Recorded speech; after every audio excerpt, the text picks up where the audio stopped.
Hello, my best bookies. Today I am doing my January wrap-up. I have refilmed this video like 3 times now, I think, and I should finally have it down. I just wanted the lighting to be a bit better every time. It is kind of like snowing crazy outside, so there's like a storm. I don't know how that will look with the lighting, but I think it should look just fine. Anyway, this is my second video of my January wrap-up, and I am so excited to make it for you guys. Let's get right into it. The first book I read this month was Shadow and Bone by Leigh Bardugo. This was actually my first read of the year, obviously, since it's my first book of January. And this was a 5-star awesome book. I have never read a fantasy like it. It was really dark and really gruesome. This awesome tale that follows a girl named Alina who has no magical power. Most people don't, and she doesn't either. And there's this giant tear in the country called the Fold, this dark spot filled with monsters, and she has to cross through it, and that can be difficult without her powers. However, when she does cross through it, she elicits a magical trait, and she gets whisked away into the kingdom, and she has to help with, like, the royal people. I explain it very badly, but it's this awesome plot. It is the first book in the Shadow and Bone, also known as Grishaverse trilogy. I really like this story. It was so good. I actually read the sequel this month. I'll get to that later, though. But it was an awesome novel, and I really look forward to finishing the series. The second book I read this month was Caraval by Stephanie Garber.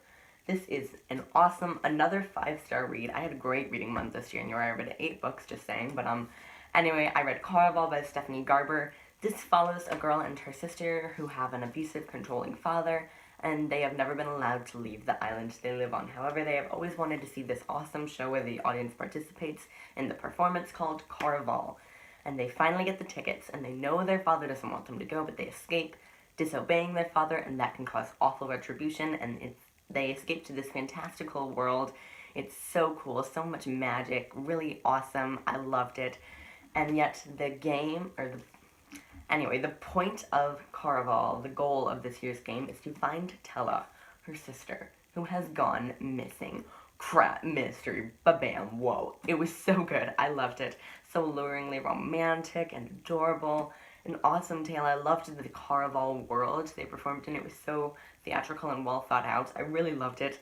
Can't wait for the sequel, Legendary, coming out on May 29th.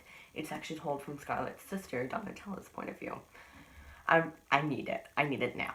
Next this month, I read Warcross by Marie Lu. So this is a sci-fi novel, So next up this month, I read Warcross by Marie Lu. This takes place in a completely normal world. However, there is this game called Warcross. It is this virtual reality game that almost everybody plays, and a lot of people make a career out of it. So their world is very virtual, even though it's also real. It's really cool. But the main character is this hacker and code lover, I guess you could say, and when she hacks into the opening championship games, she is seen by everybody, of course, and she gets whisked off to Tokyo where the game is created to help them solve a problem they have with Warcross. It's this really cool novel, so many twists and turns were thrown in there. It was romantic, which I didn't think would actually be in there. I gave it 4 stars. I really liked it. I really did. The fourth book I read this month was Roar by Cora Carmack. This is the first book in the Stormheart trilogy. I believe, yes, it is supposed to be a trilogy. I am really looking forward to it. This is the only book that is currently out. Rage is coming June 5th. I can't wait for it. It's going to be so cool. I'm really excited. This follows a girl named Aurora. She is the heir to the Pavanian throne. However, she has none of the magic it takes to rule their land. A land plagued with, like, storms, and you have to capture the storms' hearts to stop the storms, and she doesn't have the magic to do that. So that is all, like, a covered-up secret, and of course she wants that magic so she can rule her land when the day comes. So she escapes off to find it, and it's such a cool, awesome story. This is a romance. It is fantasy, but it is mostly romance. Cora Carmack writes adult romance, and this is her first YA novel, and it is fantastical, but it is mostly romance, like 70%. I loved that. I feel like romance is never prominent enough in YA, so I'm really glad I read a very romantic novel, and I can't wait for the sequel, Rage. It's gonna be awesome. 4.5 stars. The fifth book I read this month was Far From the Tree by Robin Benway. This is my first real contemporary I read this year. The other books had all been dark, and this was a light, cute, awesome little mix-up I had in there. It follows 3 characters, Grace, Maya, and Joaquin. They are biological siblings, but they have never met because they were distributed through the adoptive system and the foster care. And they are coming together to, of course, figure out about their past and come together as siblings. Kind of a cliche, overdone plot, but it is really cute. I really liked it more than most adoption novels I've read. I loved this. I loved it. It was a National Book Award winner recently, actually. I gave it 4.5 stars. Really cute, awesome novel. I'm glad I read it. Next this month, my 6th book now? No. My 6th book I read this month was Siege and Storm by Leigh Bardugo.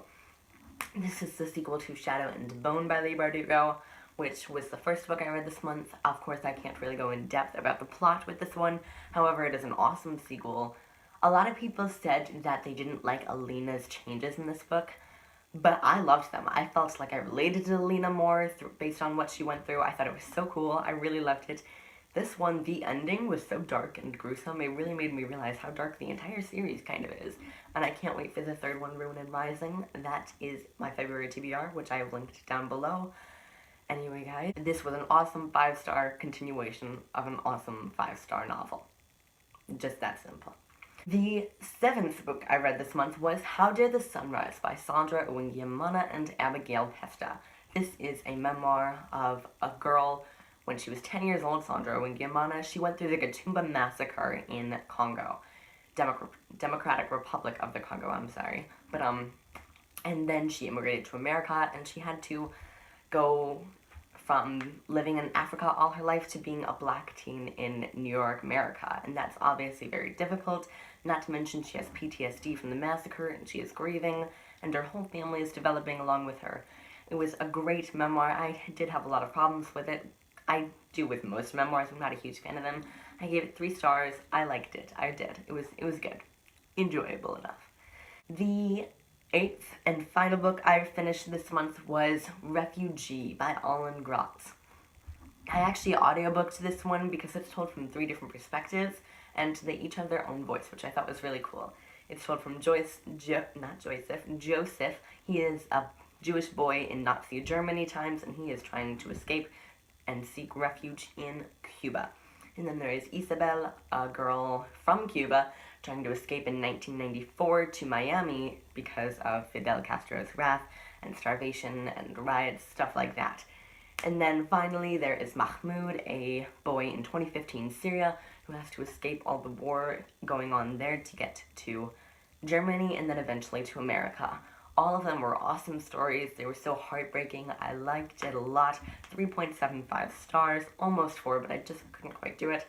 I can't decide which was my favorite, Joseph or Mahmoud. I liked Isabel's perspective a lot, I did, except I feel like it was all in one area and it kind of was predictable, but then Joseph and Mahmoud, their plot kept changing. I probably liked Mahmoud's better, I think, because Joseph's could be boring a lot of times, and Mahmoud's was always interesting and crazy.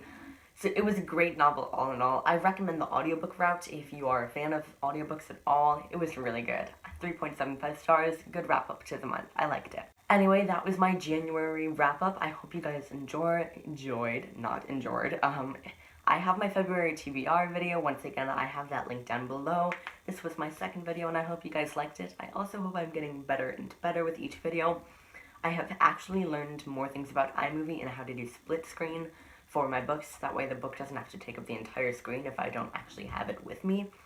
I'm really excited for this filming. I think it's going to be a great booktube channel. Bye guys. See you next time.